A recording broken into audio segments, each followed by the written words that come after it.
So before I start talking about LinkedIn, I thought it was really important to talk about networking, because that will then flow into what we're doing online.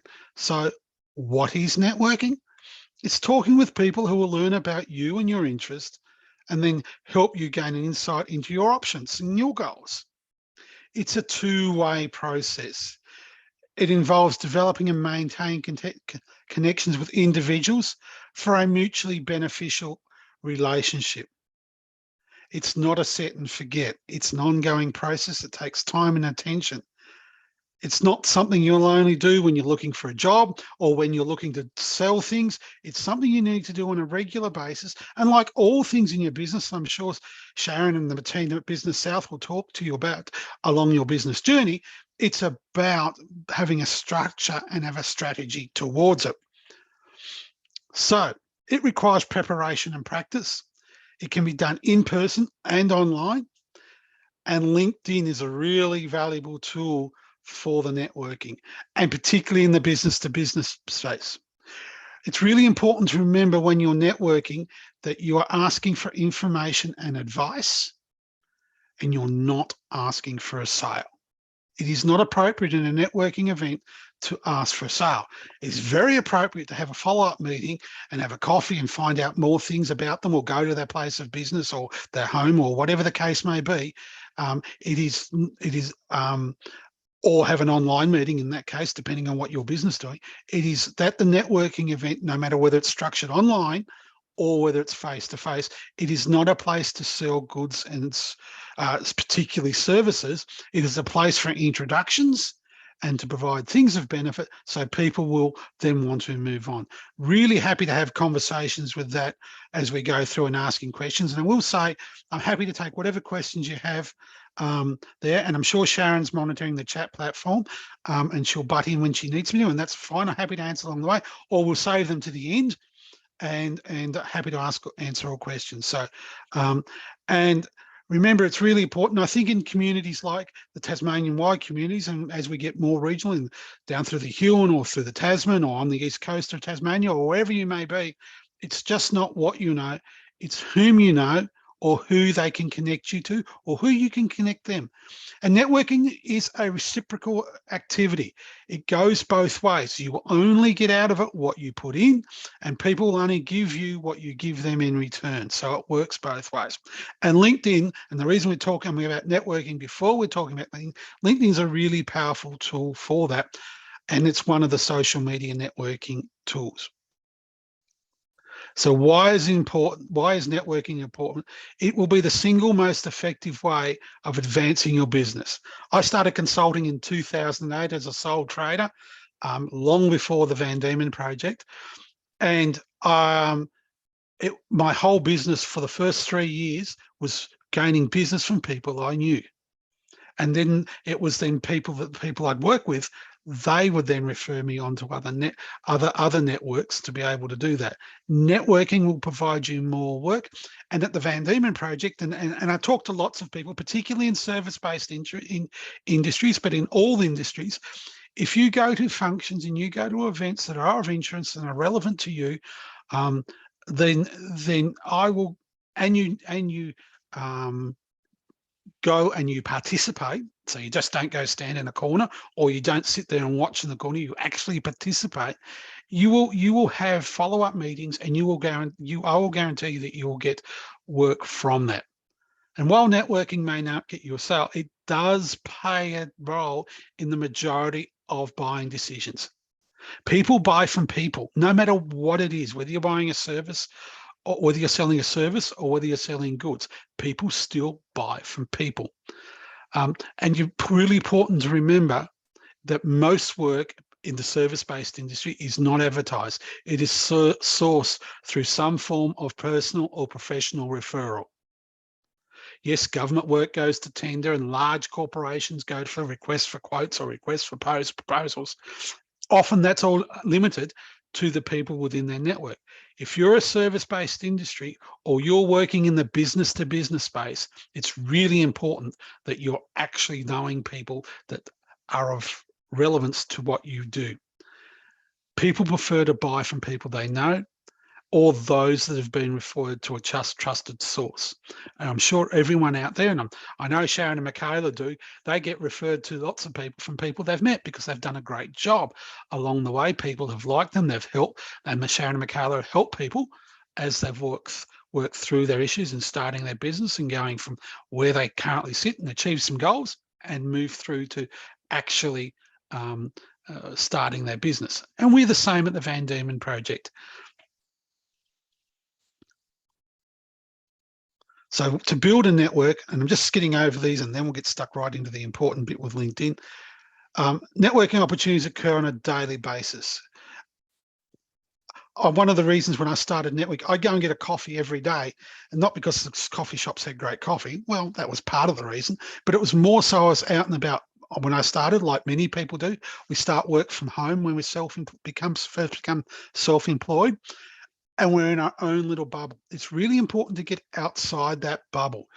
Going to a coffee shop and saying hello, even if it's just to the barista that's making the coffee, but chances are you're saying hello to other people in the coffee shop as well, or walking down the street or whatever it may be. It is really important that on a daily basis you put yourself out there with the opportunity to meet other people, and it's really a brief conversation, and it's introducing yourself, who you are, and what you do, and then listening back for them. And the great place to start is identifying the people you've come up through from things you've done in the past. And that might be your friends, people you went to school with, family members, neighbours, a whole range of different people. It could be relatives, it could be current employers or former employers or co-workers. It could be members and alumni of any professional associations, any sporting clubs or other clubs that you may belong to, or organisations that you've been a part with. And that includes volunteer organisations. So it's really important, great place to start in that immediate circle of people you know, and I call it your circle of interest. And if you draw a circle on a piece of paper and you write friends and family in the middle of it, and that's the great place to start. Then you draw a circle around the outside of that, and we go friends and family of friends and family. So we've got the 4 Fs. And then we've got the 6 Fs when we go out to the next level, to the third circle out there. Now that contains hundreds and hundreds and hundreds of people. And we're not expected to know those in the initial stages. What we're looking for is those people we know. Now, believe it or not, I'm an introvert. I don't like networking. But I start with something small with people I know, and then we work out to people they know, and then we work out to the people that they know. So networking is like LinkedIn, building your LinkedIn network is exactly the same. We can do this by attending events and presentations and workshops that interest you. I know Michaela and Sharon quite regularly do the coffee club meetings around Southern Tasmania. Get yourself to one if you haven't already. They are really good mornings. When you go to those events, make sure you introduce yourself to the speakers and the hosts of those events at a minimum, but find 1 or 2 other people to do. Another really valuable thing that I've found is volunteering for a cause that you love, whether that be joining the board of an organisation of a cause that you're passionate about, or a sporting club, or whether it's coaching this kids' footy team or whatever it may be. There are all ways you can start your networking process and be able to hone your skills. And then identify other people you would like to talk to. You consider industry roles, because networking is not just about generating work. Network's about gaining knowledge and about gaining a lot of benefit along the way. So researching in industry and trade publications and websites and magazines and the like. And then the next step, and the step that if you haven't already done it, I want to walk you through today, is create a LinkedIn profile, connect to the people you know, join groups that are appropriate, and away we go, and networking becomes really simple. So what is LinkedIn? LinkedIn is the largest online professional networking platform. And really it's a place to find other professionals and be found by other professionals. And it works both ways. I have people contacting me on a daily basis. I've been on LinkedIn since 2009. And when I started consulting, I was on 2 forms of social media, LinkedIn and Twitter. And they were the only two forms of social media that I did. I didn't particularly like Facebook. I now don't do Twitter at all. And I don't do LinkedIn enough to what it is because I'm too busy. So what is the difference between LinkedIn and Facebook and other social media? Well, Twitter is fairly it lacks depth. It's fast moving. It doesn't have any depth in the profile. You can't know who people are. You can build relationships, but it is very industry specific generally speaking. But and Facebook is all over the place demographically. There's a whole gamut of people, a whole range of people along the way, and it's harder to find people. LinkedIn is fairly easy to find people, and it is very easy to contact those people and be able to work with them. It summarizes, standardizes users' information on the basic headings of profile, summary, education, experience, and company, and so on. And we'll go through all of those as we run through this session. And it provides an awesome search tool to stalk people, say that in the nicest possible way, that you're looking, depending on any number of factors. So you can look for people that have been part of University of Tasmania. You can look for people who identify as engineers. You can look for a whole range of different people around a whole range of search topics. When I'm recruiting people, that's one of the things that I do. And not just recruiting people for employment, that's recruiting other consultants. That might be looking to gain knowledge in myself. In a particular topic, I will go onto LinkedIn and I will search for people using search parameters. I will actually use the search function on LinkedIn, a little bit like I use Google when I search on Google. It is an awesome search tool to be able to work through. So in context, how big is it? As of October this year, 875 million users worldwide. In Australia, it equates to 13.5 million users, and that's 65.1% of the eligible audience. Now, LinkedIn considers the eligible audience as being people that are 18 and over. LinkedIn is not meant to be available for people under 18. And on average, the 13.5 million users spend 11 minutes a day on the platform. I know people that go to the platform once a week, or maybe even once, less often than that. So if we think of the other people that do it more, there's people that spend a lot of time on it. Demographics, 53.9% are male and only 46.1% are female. And their age split is there as well. 30 to 64-year-olds account for 61% of all users of LinkedIn. I was actually surprised when I was updating my slides this morning to find that the 18 to 29-year-olds use it a lot, at almost a third of those. Now, where are people based that use it? 33% are based in the cities. 30% are in the suburbs and the urban areas, and 10% are rural based. So if your target audience are professionals or business people, 30 and above, there's a fair chance that they are going to be on LinkedIn in some way, shape or form. And many people engage in LinkedIn a whole lot. So what are the benefits to you for LinkedIn? It gives you the ability, and the number one benefit is, what does anyone do these days when they find someone new? Well, maybe it's just me, I don't know, but I bet you Sharon does it as well. They Google someone. Oh, who is that person? Google them. You want to be in control of those results, just the same as you do for your business. You actually want to be in control of them for yourselves.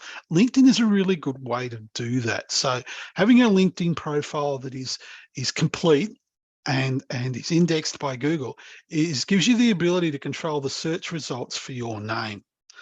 Yeah, really important thing. It allows you to build and maintain a professional network. It allows you to find and connect and reconnect with a whole range of different people across ways. It can tell you a lot about companies, and you can learn about industries.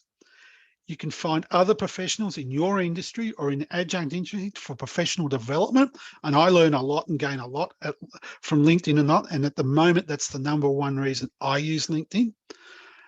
The ability to be recognized as an expert through sharing your thoughts and your insights. And I'll talk about that as we go through. You can tap into your knowledge of your network. So if you've got a problem to solve, you can actually ask questions on LinkedIn or on those. And then you can discover new opportunities by providing comments and answering questions. So how do we get started?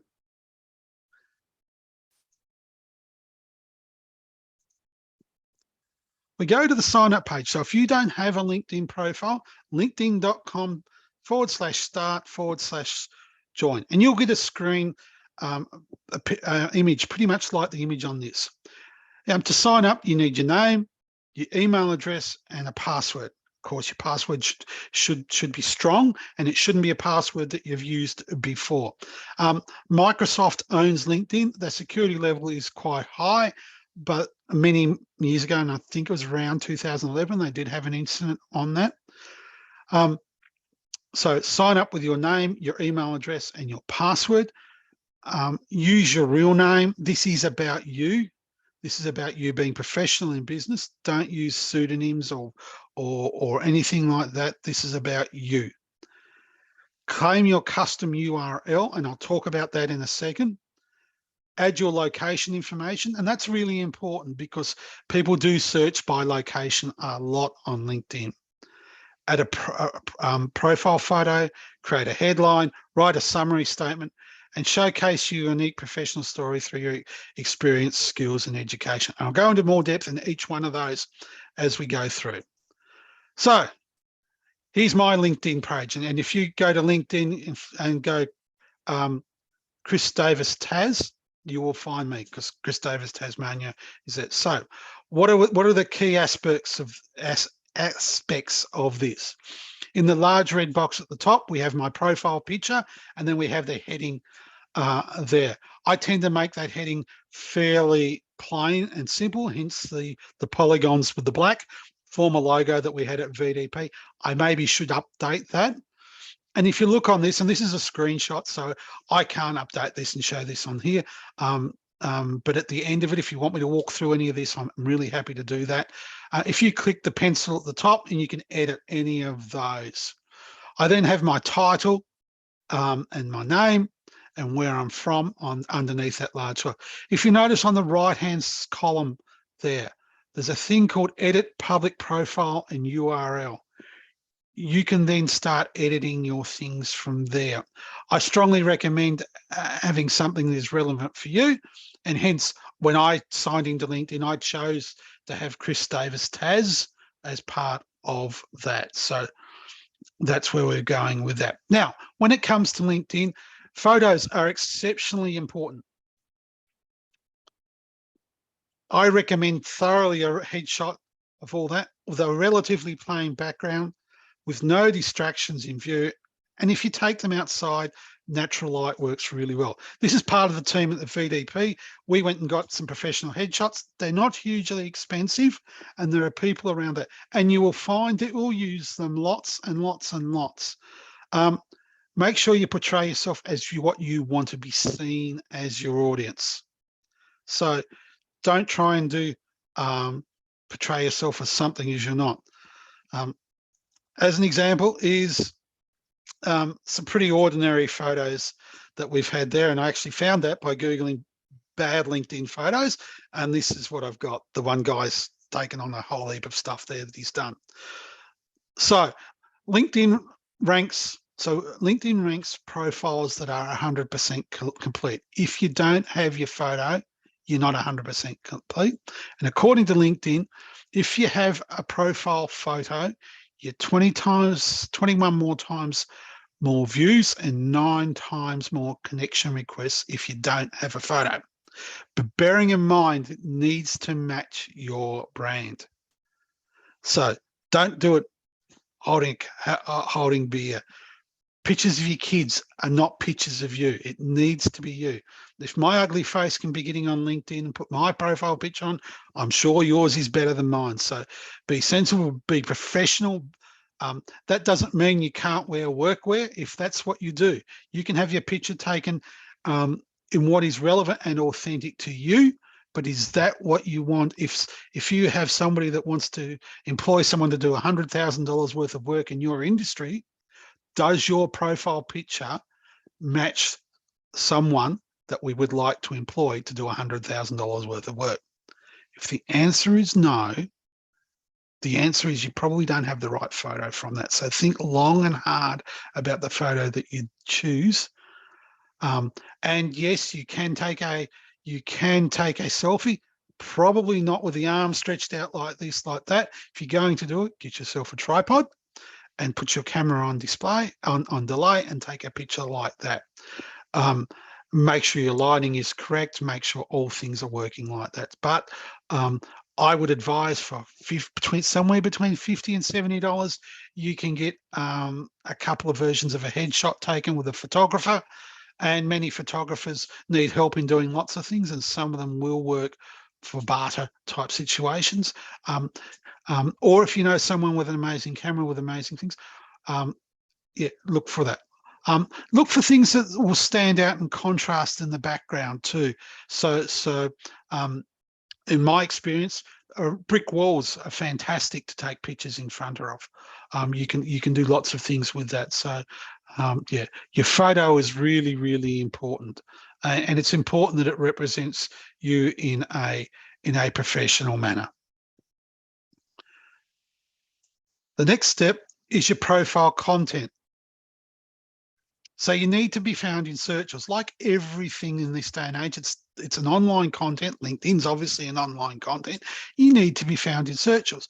Keywords, classic, is really what you need to do. Just as your website, and you might have heard of search engine optimization on a website, that is relevant to your LinkedIn profile. So what words do you want to be found with? What words are relevant to what you do? They are important to be able to have that. So make sure you come up on the right kind of searches by using your industry relevant job titles. Chief motivator is probably not something someone's going to Google as opposed to human resources director or manager. So whilst your role might be to motivate people in the business and to keep people on board, somebody getting chief motivation is not something people are going to do Google in LinkedIn profiles. So use what is relevant to your industry and or keywords for people are going to type. So once you identify your top keywords, add as many as you can in the sections. The sections that you can is the headline, which is the most important. And again, I'll show you displays of these in a moment. Your current job title, summary, your interests, and the LinkedIn search tool searches the entire profile. So insert your keywords into Google. And again, Google searches LinkedIn. So keywords coming through that, you may be found on LinkedIn before you're found on your website. Sometimes getting found on LinkedIn is easier in a really competitive market than getting your website found, particularly in your early stage whilst you're building ranking and reputation in your search engine optimization. So the headline, it really depends on your profile goals. So I've put my business partner's profile here because Adam I have a pretty boring headline, and I say general manager and principal advisor on my LinkedIn profile. Adam uses unlocking momentum in education and entrepreneurship everywhere. And he's used the word everywhere because at this point in time, he is in India talking entrepreneurship and the sustainable development goals. That opportunity comes through LinkedIn. So what are your goals feeling? What are your profile goals? It can be general and straightforward, which is what I do. Adam chooses something different, deliberately showed that. So we've highlighted Adam's in the red there. Can also tell viewers what makes you unique and includes as many keywords as possible. If you want help, LinkedIn has a whole range of topics there that you can have from that and help topics. And there's a link in this, and I'm really happy to send this presentation through Sharon so people can click on the links and copy the links, so don't madly scurry them down and make a mistake. We will send this through, and Sharon can send it through to the whole email list, or I'm happy to email it out along the way, whichever's easiest for you guys. So we've now got a headline statement in place, and then we've got a summary statement. And it's the main place for you to stand out. It adds a story element to your experience and your aspirations. So you should be telling a story. You should be authentic and true to yourself. Be concise about your experience, your qualifications, and your goals, but it needs to have compelling narrative weave throughout it. It should describe what motivates you, what you've done, and what you're skilled at. And again, I harp on it again, but it is really important to use keywords and phrases that your target audience might search for. And some examples there might be product management, graphic design, data analysis,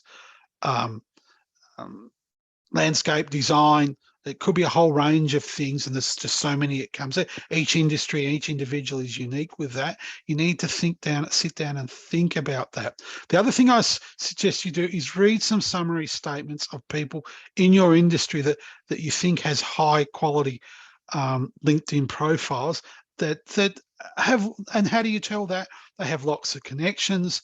They comment on lots, they're using LinkedIn a lot. The chances are they're going to have their profile filled out properly.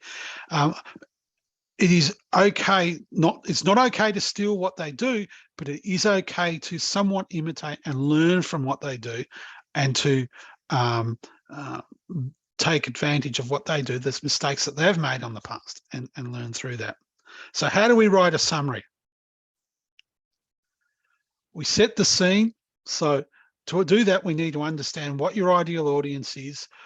What do you want them to know, learn, or do, or all of that, and how do you want to make them feel? And then we collect the content. And collecting the content's what's in your head or what you've already done on your CV. So this could be part of what you would put on a CV. It's what you do, your accomplishments, your values, your passions, your superpowers, anything interesting about your stats, what makes you different, and then you need to back up what you're saying. You need to avoid buzzwords. And buzzwords are there on the left, and maybe try something such as what's on the right. And again, but above all else, you also need to be authentic and true to yourself. So if you can't imagine yourself using the word virtuoso, I'm hands up, I'm one of those that would never use the word virtuoso. So I would never use it. I would find another word around that to make situations. They're just some suggestions there for that. So example of what that might look like. And this is my LinkedIn profile and my about section. So I write this as an advisor and a director. Now, so I come from a diverse industry background. I like to think I'm entrepreneurial, and we talk about new businesses all the time. Then I list my competencies, and this is what I've done along the way for that, because I found that easier for me to get them out, and they seem to work. And LinkedIn rates my profile in the top 5% of profiles. But yeah, and I believe it's probably about this about session that does that, because I've called out some keywords along the way of what I've used: advisor, I've used mentoring, I've used strategy, I've used commercially astute, entrepreneur. Those types of words that I want to be known about and known for is words that I've used in my LinkedIn profile. So once we've got our about section done, we then move on to our experience. And again, my LinkedIn profile in the picture there. So don't just list your duties and your responsibilities. Use some action words and accomplishments. And I've used analyzed materials or conducted individual reports, or a whole range of different things there. You can also list projects and organizations you've collaborated with. It works similar to a resume.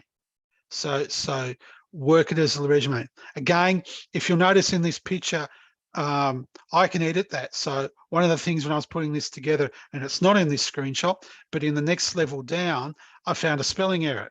It's been there for about 8 years, but I only found it today because I haven't read that part of my LinkedIn profile well enough. To correct that spelling error, I go onto the pen mark on the right-hand corner. I click on that particular section, and it will allow me to edit that. Very simple once you have it going. It does take a little bit of while to set up, but once you've set them up, you're along the way. Now, a really important thing to remember is don't forget your volunteer experience, because that tells your network a lot about your values, whether it be at sporting clubs, coaching the kids' footy team, whether it be you volunteered for a homeless shelter, whether you're involved in a whole range of other ways. Include your volunteer experience. It is just as valuable as paid work. So include that on your LinkedIn profile. Once we've done that, we then move to our education. So members who list schools get 10 times more views on average than people who don't list schools. So even if you're old like me in your 50s, you still should have the schools in your education that's there. And when you're going to do professional development, and maybe you've upgraded and maybe you're an engineer by profession, you've gone and done an MBA, should be upgraded for that. You might be an engineer and want to be known as an engineer, but you still should also upgrade to your recent education. You should also, if you've done a TAFE course or even some short professional development, you should also add those to it too.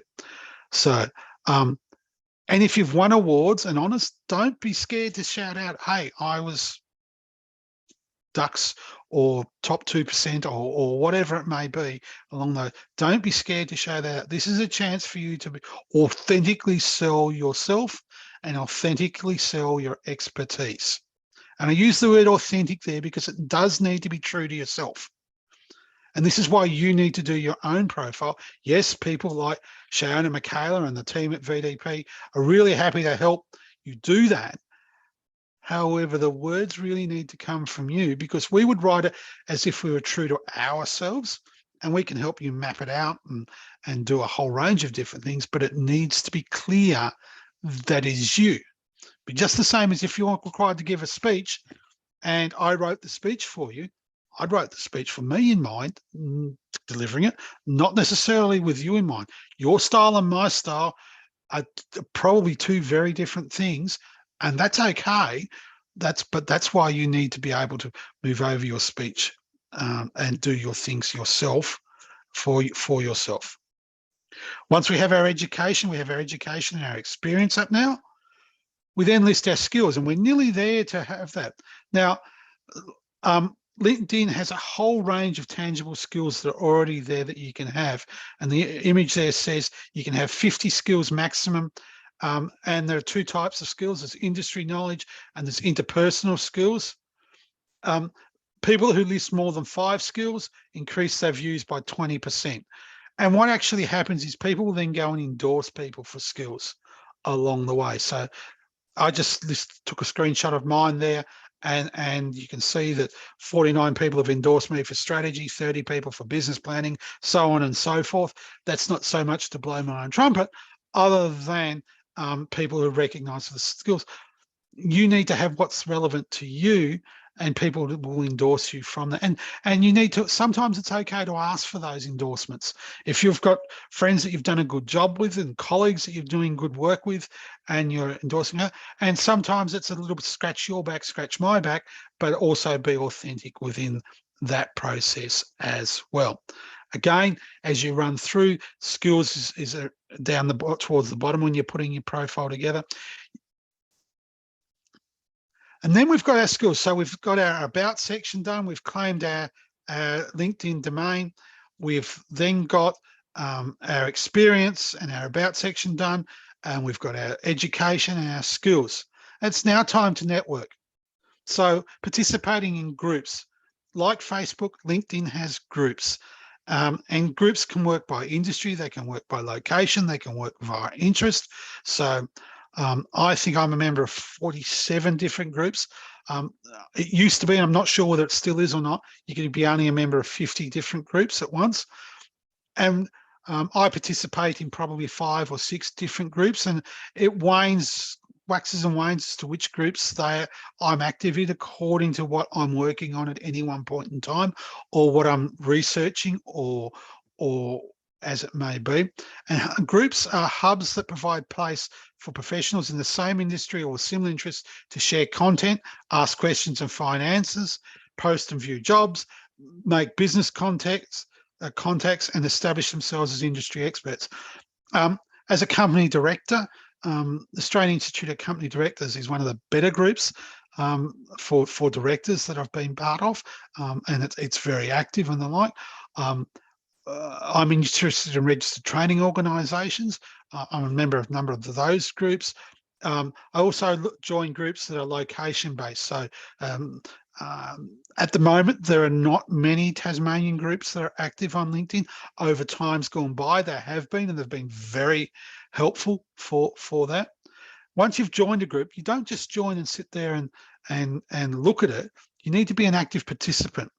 So it can help you network, it builds your credibility, it will actually build your network.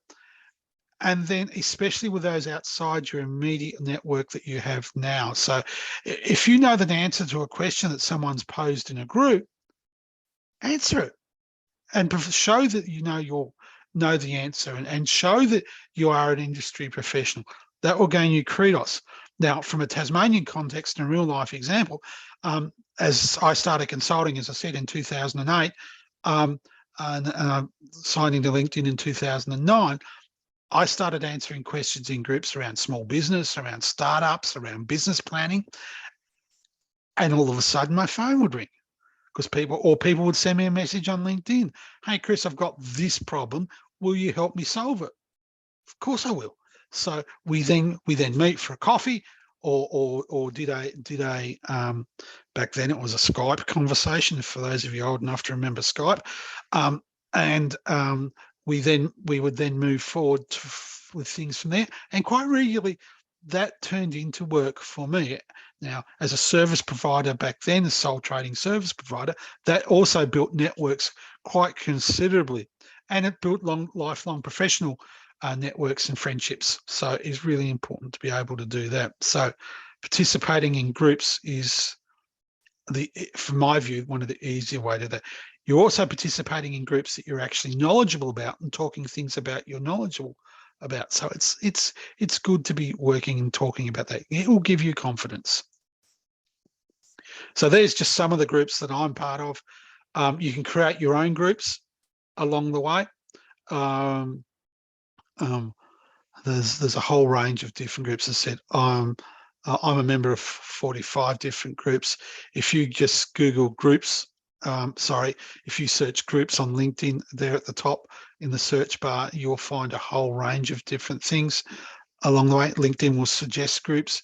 You can narrow them down by region, you can by interest. There's a whole range of ways to join groups.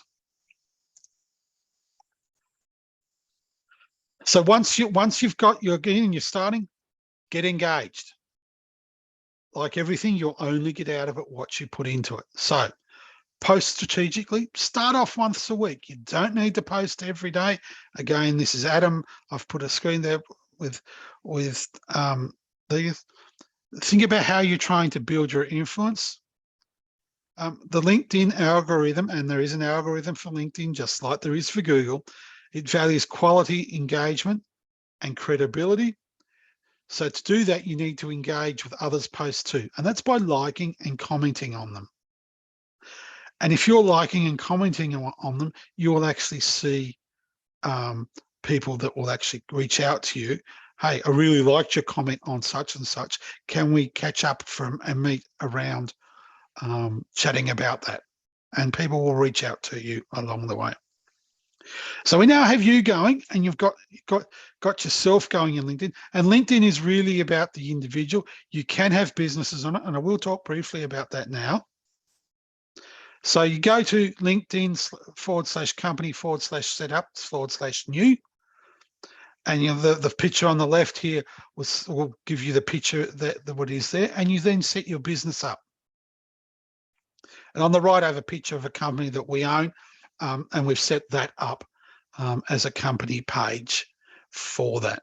And we get employees, and we get a whole range of different people to say that they're working there, and we work through that. And important to have your business. It's good for search engine optimization.